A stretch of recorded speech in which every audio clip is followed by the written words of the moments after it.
Do is everybody grab a copy of the article by James Atlas, isn't that fortuitous? Is this the end?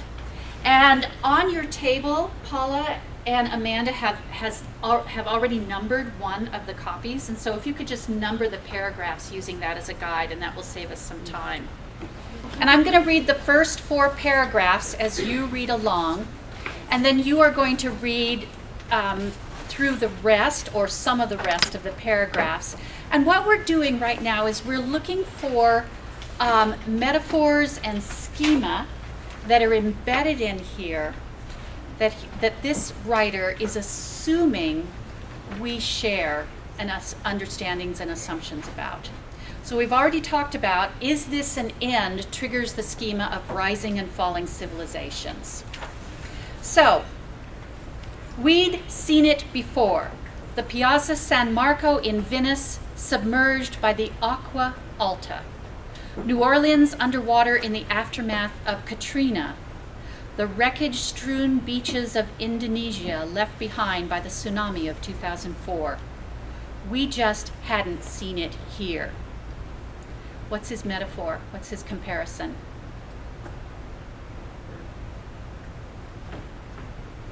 He is saying that this, what he's going to describe here, fits a pattern. Let's be aware of that. Maybe it does, maybe it doesn't. Last summer's Hurricane Irene did a lot of damage on the East Coast, but New York City was spared the worst. Fear death by water, T.S. Eliot intoned in The Wasteland. We do now.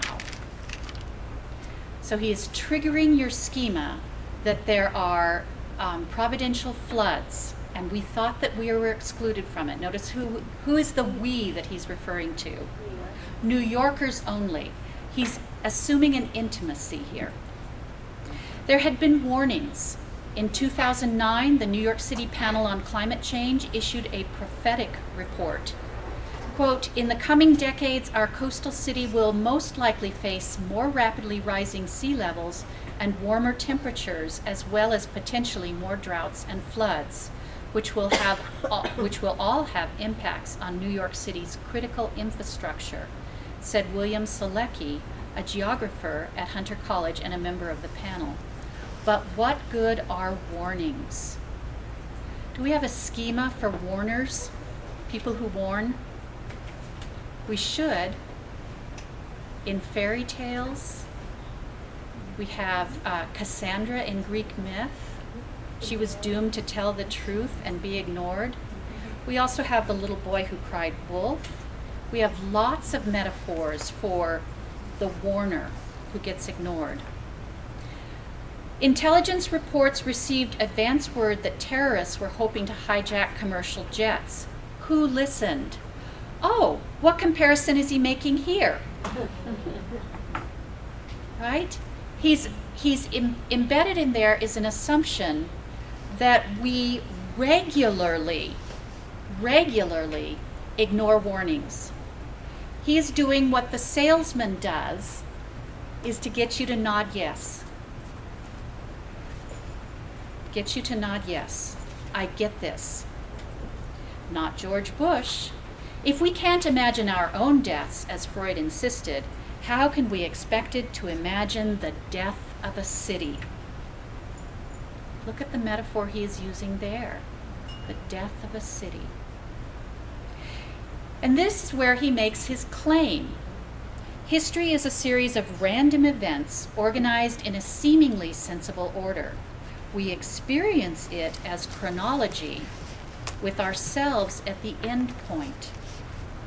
Not the end point, but as the culmination of events that leads to the very moment in which we happen to live.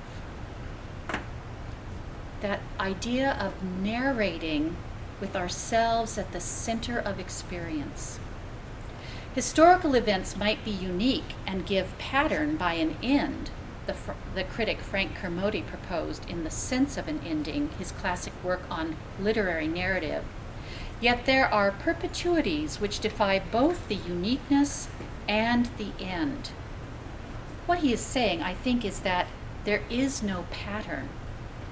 Flux is all. There is no pattern. We identify patterns and impose order on chaos. And we do it with narration schema and metaphor and symbol. Last month's weather event should have taught us that. Whether in 50 or 100 or 200 years, there's a good chance that New York City will sink beneath the sea. But if there are no patterns, it means that nothing is inevitable either. History offers lessons, less dire scenarios. The city could move to another island, the way Torcello was moved to Venice, stone by stone, after the lagoon turned into a swamp and its citizens succumbed to a plague of malaria. I did not have that schema in my head, that you could move a city stone by stone to another place. I just had the schema that civilizations rise and they fall. The city managed to survive, if not where it had begun. Perhaps the day will come when skyscrapers, there's that dead metaphor, rise out of downtown Scarsdale, which, for the geographically challenged, which I was, is in Arizona, right? Yeah. So what I would like you to do, what we would like you to do next, is read through this and identify the metaphors and similes and schema that he is using. And by the way, allusions to historical events are a form of shortcut or schema that gets you to compare what is happening now to something that happened in the Bible. So read through and highlight any number of metaphors, analogies, allusions that embed a way of thinking with a set of assumptions. We'll give you about 10 minutes? About 10 minutes to read as far as you can. I would like each table to share out some observation. Were you a little bit startled at just how many metaphors he uses, he employs? Okay, would you, as I heard your discussion, would you be willing to offer up one of the metaphors that you saw, and of course tell us what paragraph it's in? Also, we were talking about paragraph 9, where it said, but of course it wasn't the end of the world, it was just the end of them. Yeah. So we talked about how when their civilization was done, it was like, it was the end, but it wasn't really, it was just the end, just that little. We return home from our travels intoxicated by beauty, but not truth. And I mean, how true is that we do have that willed ignorance that, oh, it's not going to happen to us, just those people. Yeah, I'm glad you brought that one up because it does say let's not succumb to willed ignorance. This is kind of a wake-up call. This is kind of a wake-up call. It is a cautionary tale, and that too is another allusion. We return with beauty but not truth, and that's of course Keats' poem, "Beauty is truth, truth is beauty, that is all you must know." So thank you for pointing that one out. What about this table? Well, to piggyback on what that table was saying with you can't take it with you, in paragraph 15, the vertical paradise is a metaphor for that tower for the billionaires. But when it's all over, when it's the end for us, we're all equals. We're not rich or poor, we're all just dead. Because that water looked like it was going to get up there too. And then in that same paragraph was the literal metaphor of the necklace of the green and red traffic lights. That was a lovely metaphor. What? Yeah, go ahead. Just interesting assumptions on the part of the author, I think. The way he wrote his allusions, the syntax, the vocabulary, I think it assumes the audience is really educated. Yes. And that, somebody riding the subway, if this were written in a newspaper, I don't know where this came from. But just, not everyone's going to make it through this article because it is really dense. Yeah, it's from the New York Times.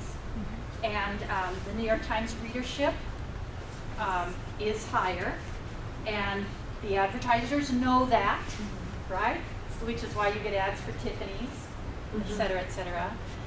So, I read it, but I don't know the Tiffany's, that's for sure. Okay, last table here. Can we talk mostly about what you just said? So just the assumptions about the audience, his audience, when he's writing. Yeah. Absolutely assumptions about audience. So, absolutely. He assumes an intimacy with history and vocabulary and poetry and other texts that is pretty cheeky on his part. But that too has value, and you can introduce your students to the idea that there is a conversation going on in the world, and this is what you need to do in order to join it. So.